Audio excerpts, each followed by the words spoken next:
아는 기자 경제산업부 조현선 차장 나왔습니다. 아주 초강도 규제 정책이 나왔는데 사실 보지 못했던 정책이라 어떻게 될지 좀 궁금해요. 일단 서울에서는 이제 전세 끼고 집 사는 갭 투자가 아예 불가능한 거예요? 그렇습니다.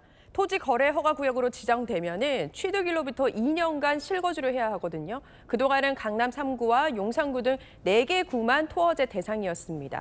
오는 20일부터는 서울 전역과 경기 12곳으로 확대되는 만큼 실거주를 하지 않는 갭 투자는 불가능해진 거죠. 한강 벨트가 아니라 전역이 다 이제 해당이 된 건데 이 갭 투자에 대한 얘기가 나오는 게 일각에서는 그럼 주거 사다리를 아예 끊어버린 거 아니냐. 갭 투자 안 해서 집을 어떻게 사냐 이런 얘기가 나오긴 해요. 네, 이 갭 투자가 집값 상승을 자극한다고 봤기 때문입니다.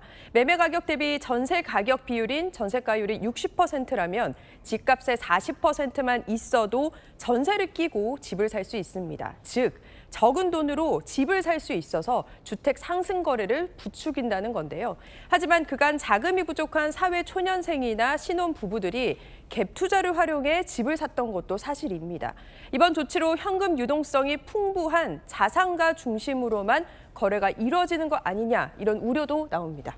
그 연장선상에서 이제 많은 사람들이 가고 싶어하는 강남 입성은 더 어려워졌다 이런 얘기도 나오더군요. 네, 그렇습니다. 627 대출 규제로 주담대 한도가 6억 원으로 줄어들었는데 이번 대책으로 주담대 한도가 더 줄어들었기 때문입니다. 앞서 리포트에서 보신 것처럼 내일부터 고가 주택일수록 주담대가 더 많이 줄어들거든요. 시뮬레이션을 돌려봤습니다. 강남에 있는 한 아파트가 25억 원이라고 가정해 보겠습니다.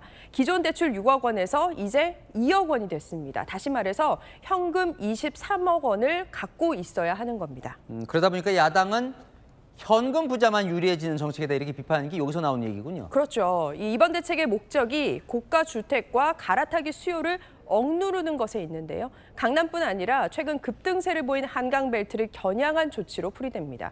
고소득자들이 영끌을 불사하며 고가주택을 구매해 집값을 올리는 것은 막겠다는 건데요. 하지만 현금 부자들이 사는 것까지는 막을 수 없는 거죠.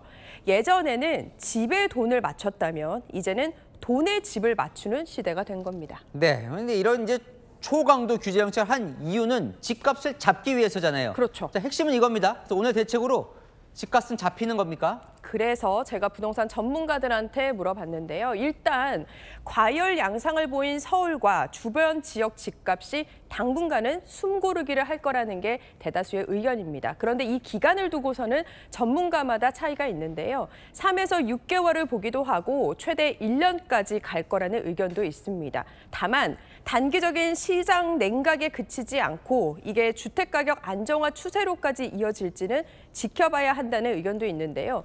특히 올해 집값 상승세를 주도한 강남권과 한강벨트의 경우에 대출에 구애받지 않는 주택 거래가 적지 않다는 점은 또 불안 요소이기도 합니다. 자, 갭 투자 금지했어요. 네. 대출 규제했어요. 세금은 안 건드린 겁니다. 그죠? 네.